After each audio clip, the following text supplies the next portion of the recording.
کل مجھے ایک خط ملا جس نے میری رات کی نیند اڑا دی. سچ کہتا ہوں بہت کرب میں کئی گھنٹے میرے گزرے اس خط کو پڑھ کر. میں کسی خاتون کی طرف سے وہ خط آیا ہے، میں اس خط کے کچھ حصے پڑھ کر سناؤں گا. یہی آج کا بیان ہے.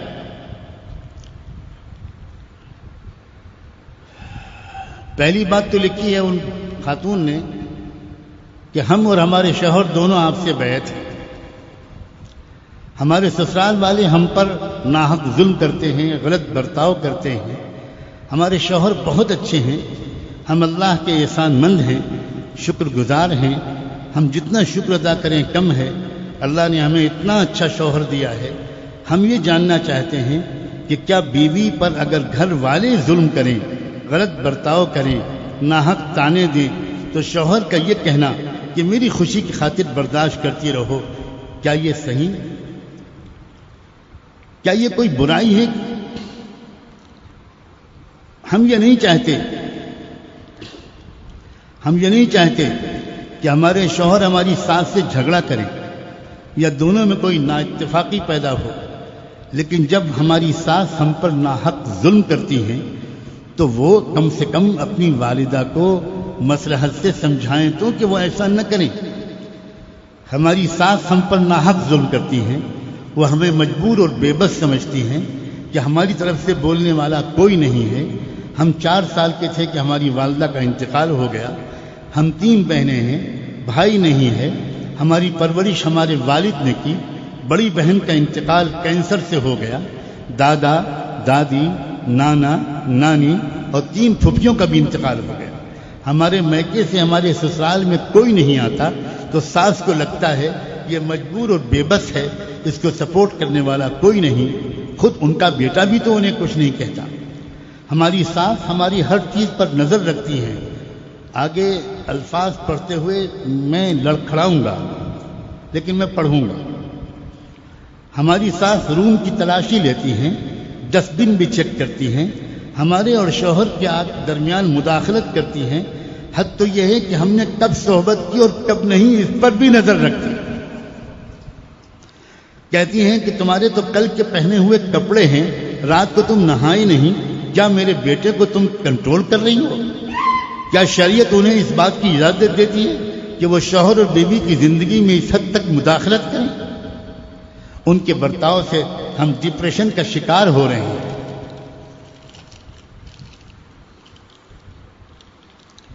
ہم اگر ہمارے شوہر کے ساتھ بیٹھیں، باتیں کریں یا ساتھ میں کھانا کھائیں تو انہیں اچھا نہیں لگتا.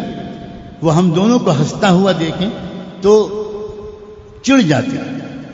ہمارے شوہر اگر ہمارے قریب بیٹھیں تو کہتے ہیں ادھر جا کر بیٹھ، کیا عورت کے پیچھے پیچھے پھرتا ہے. اس گھر میں ہمیں شوہر سے ہنسنا، بولنا، بات کرنا مشکل ہو گیا.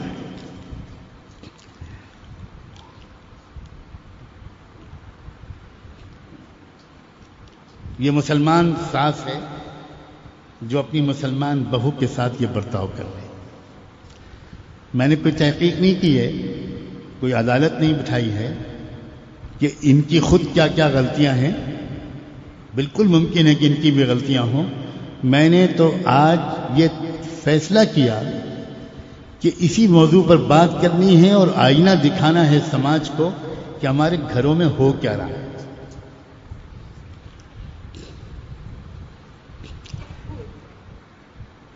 عجیب قسم کی مخلوق بن جاتی ہے ماں ساس بننے کے بعد.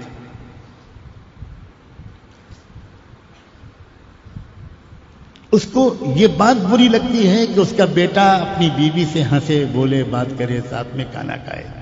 عجیب بات ہے. اللہ کے رسول تو یہ بتاتے ہیں کہ جب شوہر اور بیوی ایک دوسرے کو دیکھ کر مسکراتے ہیں تو وہاں ایک تیسرا بھی ہوتا ہے جو ان دونوں کو دیکھ کر مسکراتا ہے، اور وہ تیسرا ہوتا ہے اللہ جل شان. جس دین نے یہ سکھایا، جس شریعت نے یہ سکھایا اس امت کی ساسوں کا اپنی بہوؤں کے ساتھ یہ برتاؤ.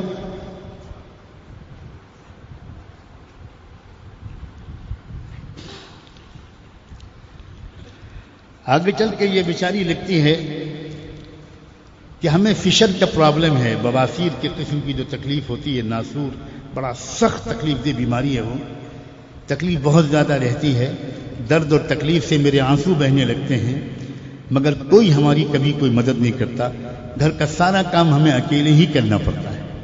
ہم بیمار ہیں یا نہیں، کچھ دکھ رہا ہے، میرے کہیں درد ہو رہا ہے، اس کے کہنے کی مجال بھی نہیں ہے. کہتے ہیں ایسا کیا جوانی میں تم کو بڑھاپا آ گیا.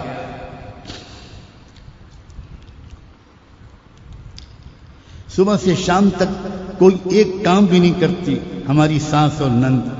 دسترخوان پر کھانا لگانے کے بعد بلا کر لانا پڑتا ہے، مہمانوں کی طرح کھانا کھاتی ہے، خود کی کھائی ہوئی پلیٹ تک نہیں اٹھاتی، دسترخوان اٹھانے سے پہلے ہی کھا کر اٹھ کر چلے جاتے ہیں. ہماری ساس صبح 11 بجے سو کر اٹھتی ہیں اور نندیں تو 2 یا 3 بجے اٹھتی ہیں، اور کبھی کبھی ظہر یا عصر کے وقت دن نکلتا ہے. کسی کے گھر کے حالات کا تذکرہ مقصود نہیں ہے، یہ دیکھ کا ایک چاول ہے.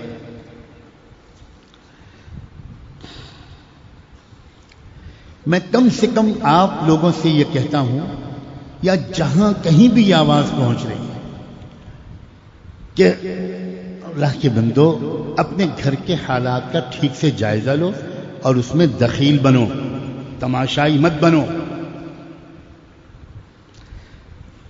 ایسی حالات میں ہمارے علماء کو مسئلہ بتانا پڑتا ہے، مسئلہ قانون، اسلامی قانون بتانا پڑتا ہے. اسلامی قانون یہ ہے کہ عورت کی ذمہ داری، بیوی کی ذمہ داری بالکل بھی گھر کے کام کاج کی نہیں. قانون یہ حد یہ ہے کہ صاف صاف فقہ کی کتابوں میں لکھا ہے، اگر عورت انکار کر دے کہ میں گھر کا کام نہیں کروں گی تو آپ شریعت کے قانون کے تحت اس کو مجبور نہیں کر سکتے.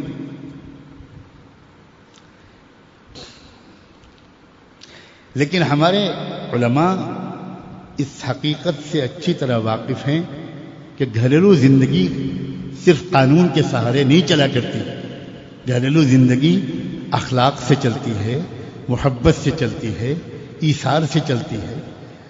ورنہ قانون تو یہ بھی کہتا ہے کہ اگر ماں یہ کہہ دے کہ میں اپنے بچے کو دودھ نہیں پلاؤں گی، تو آپ حیرت کریں گے اسلامی شریعت میں کوئی شوہر اپنی بیوی کو مجبور نہیں کر سکتا کہ بچے کو دودھ پلاؤ، بالکل مجبور نہیں. لیکن کیا کوئی ماں، وہ کیسی ماں ہوگی جو یہ کہے گی؟ لیکن جہاں تک قانون کا سوال ہے وہ تو بالکل ہی کچھ اور ہے.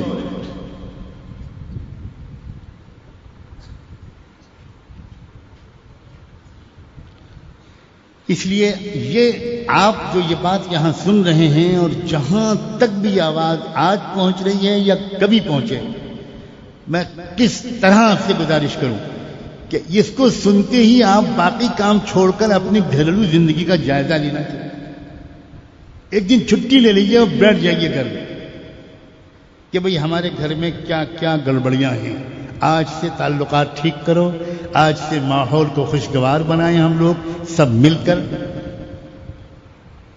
اور اگر کوئی سیدھے منہ نہ مانے تو پھر میں صاف کہتا ہوں، ایسے بیٹے کو اپنی ماں سے کہہ دینا چاہیے کہ ظلم کی انتہا ہو گئی، اب نہیں ہوگا یہ میری بیوی پر اور آپ کی بہو پر یہ ظلم. کان کھول کے سن لیجئے، یہ میں نہیں ہونے دوں گا. یہ سمجھنا کہ یہ میری ماں ہے، ماں تمہاری ہے، تم خدمت کرو بھائی، تم کرو دن رات خدمت اس کی. تم اپنی بیوی کو مجبور نہیں کر سکتے. بیوی، جہاں تک بیوی سے ہم یہ کہیں گے، اس مظلوم عورت سے، اس خاتون سے جس نے خط لکھا ہے، اور اس طرح کی لاکھوں بہویں ہیں، میں ان سے تو ہم یہ کہیں گے کہ دیکھو ایک کام کرو، جنت میں جانا چاہتی، الصبر جزاؤہ الجنہ، بس تم ایک بات طے کر لو کہ اللہ نے میرے لیے جنت میں جانے کا یہ راستہ لکھ دیا ہے، اس لیے میں جنت کی امید میں برداشت کیے جاؤں گی۔ یہ ہم صرف شوق دلا سکتے ہیں، مجبور نہیں کر سکتے، ترغیب دے سکتے ہیں، مجبور نہیں کر سکتے۔ لیکن ساتھ میں ہی ہم اس ساتھ سے بھی کہیں گے، اے اللہ کی بندی، یاد رکھو کہ کوئی ہے جو دیکھ رہا ہے کہ تم کسی پر ظلم کر رہے ہو، کوئی ہے جو اس کا حساب لے گا۔ تم کو آخرت بھول گئی؟ تم کیا ہوگا؟ اللہ کے ہاں بڑے سے بڑے گناہ تو اللہ خود معاف کر سکتے ہیں، لیکن کسی انسان نے کسی پر ظلم کیا ہو، اس کا تو بدلہ قیامت میں لے کر رہیں گے، بخشا ہی نہیں جائے گا کوئی۔ حد یہ ہے کہ ایک سینگ والی بکری نے ایک بی سینگ والی بکری کو سینگ مار دی ہوگی، چوٹ پہنچا دی ہوگی، تو ان بکریوں کو زندہ کیا جائے گا اور وہاں موقع دیا جائے گا کہ جس بکری کو مارا تھا وہ بکری بدلہ لے اس بکری سے جس نے سینگ ماری تھی۔ جب وہ بدلہ لے لیا جائے گا تو دونوں فنا کر دی جائیں گی۔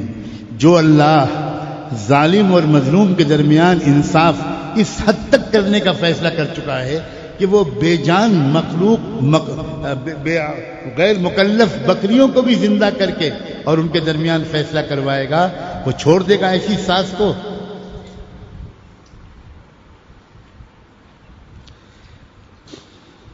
اور میں حیران ہوں، کم اور بیش کا تو فرق ہوتا ہے۔ اکثر ساسیں دنیا میں اپنی بہوؤں سے محبت نہیں کرتی، کوئی بہت ظلم کرتا ہے، کوئی کچھ کم ظلم کرتا ہے، کوئی کچھ کم، لیکن عجیب، میں آج تک حیران ہوں کہ یہ ہے کیا نفسیات، کیا ہو جاتا ہے؟ وہی ماں اپنے بیٹے کے لیے منت سماجت کر کے اس لڑکی کو بیاہ کر لائی، بہت قول و قرار دے کر لائی۔ آپ بالکل بھول جائیے، یہ تو میں اپنی بیٹی لے جا رہی ہوں، میں اپنی بہو بالکل نہیں لے جا رہی ہوں، فکر ہی نہ کیجیے، میں بیٹی کی طرح دکھاؤں گی آپ کو۔ ایسے ایسے وعدے، ایسے ایسے قول و قرار، اور اس کے بعد وہ جلاد، وہ ایسا جلادانہ سلوک کہ بھارت کی ظالم پولیس کے سلوک کو لوگ یاد کرنے لگتے ہیں جب ساسیں اپنی بہوؤں کے ساتھ سلوک کرتی ہیں۔ کیا ہو جاتا ہے؟ میں بار بار اپنے اس درد کا اظہار کرتا ہوں کہ شاید یہ اس بات کا بھی اس میں دخل ہے، بھارت کے سماج کا جو اثر ہے ہم پر، اس کے علاوہ کہ ہمارے دینی بیانوں میں ان تمام پہلوؤں کا ذکر شاید آتا ہی نہیں، اس لیے لوگوں کے ذہن میں جو چیزیں آتی ہیں، مثلا ان کے سامنے فضائل بیان ہوتے ہیں 3 دن کے لیے نکلنے کے، 40 دن کے لیے نکلنے کے، 4 مہینے نکلنے کے، نکلو، جان مال کی قربانیاں لگاؤ، یہ فضائل، وہ قربانیاں، وہ صحابہ کا عمل، تو ان کے ذہن میں آتا ہے کہ ماشاءاللہ ہم جو یہ کام کر رہے ہیں،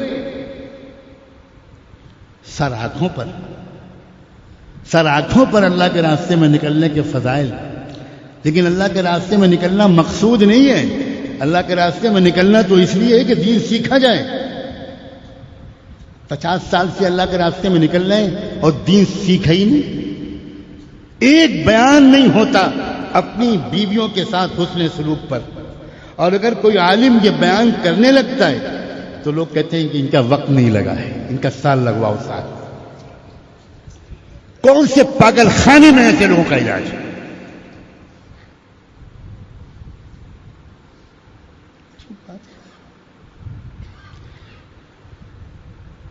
25 سال ہو گئے لوگوں کو جماعتوں میں نکلتے ہوئے، ایک دفعہ ان کے سامنے یہ مضمون نہیں آیا کہ ساس کو اپنی بہو کے ساتھ کیسا سلوک کرنا چاہیے۔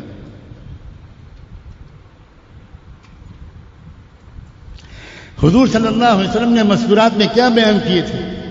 قرآن مجید نے سورہ نساء میں کن آیات، کن مضامین کو ترجیح دی ہے؟ قرآن مجید نے عورتوں کو جب خطاب کیا ہے تو کن چیزوں کو اجاگر کیا ہے؟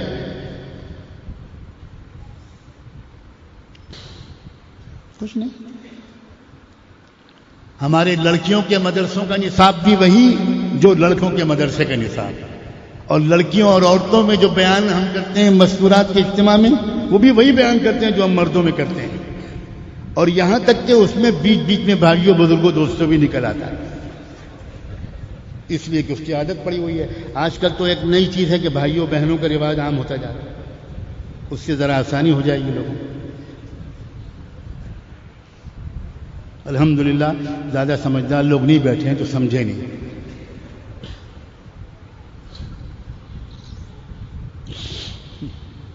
کیا ہو رہا ہے بھائی؟ دنیا سے جاتے وقت اللہ کے رسول صلی اللہ علیہ وسلم نصیحت فرما رہے ہیں عورتوں کے ساتھ اچھا سلوک رکھنا.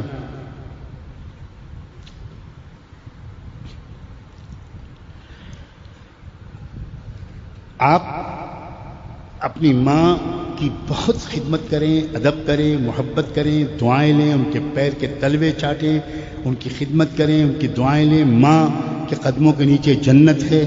ماں ماں ہے، ماں ماں ہے.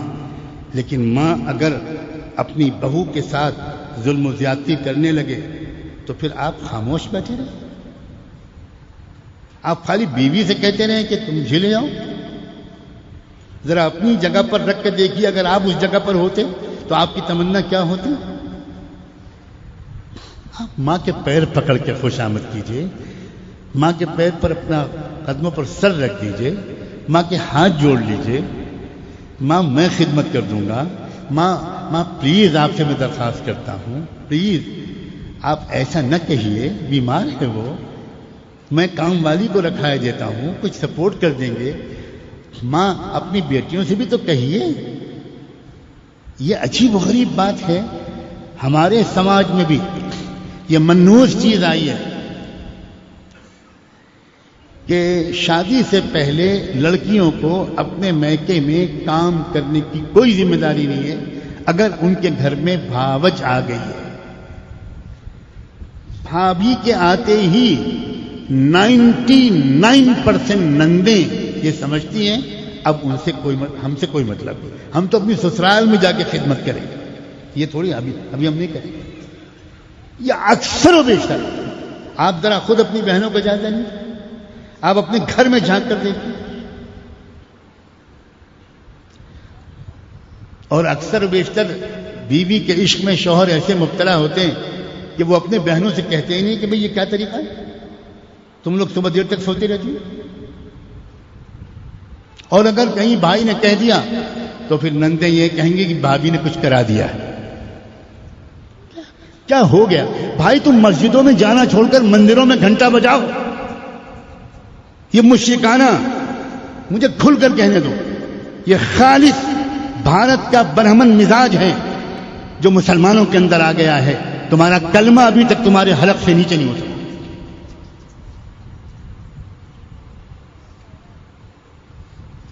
کیا ہوگا؟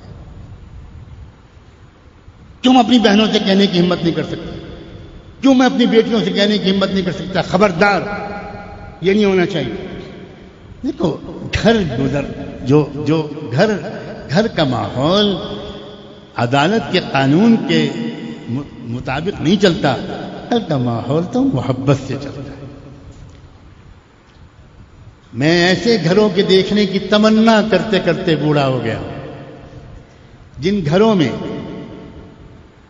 نندے بھاوج سے کہتی ہیں کہ بھابھی ابھی آپ کی شادی ہوئی ہے، آپ بالکل کچن میں نہیں آئیں گے، آپ قطعاً کام نہیں کریں گے. ہم لوگ کہے گئے سارا کام ہم کریں گے. بھابھی پلیز، ہم آپ کو آنے نہیں دیں گے. اور بھابھی لڑے گی کہ کیا بات کرتی ہو تم؟ سبحان اللہ.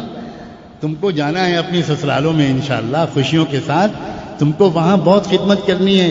یہ وقت تو میرا ہے، میں کروں. جاؤ تم لوگ آرام کرو، اپنی امتحان کی تیاری کرو. بالکل نہیں، میں نہیں. یہ ماحول ہونا چاہیے نندوں اور بھاوج میں.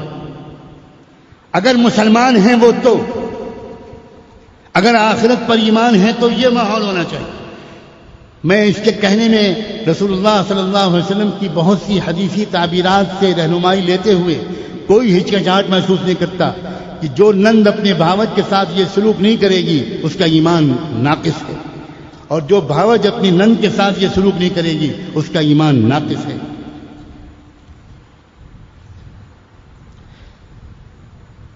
ایک دو گھرانوں میں بس دیکھنے کا اب تک اتفاق ہوا ہے، ایک دو گھرانوں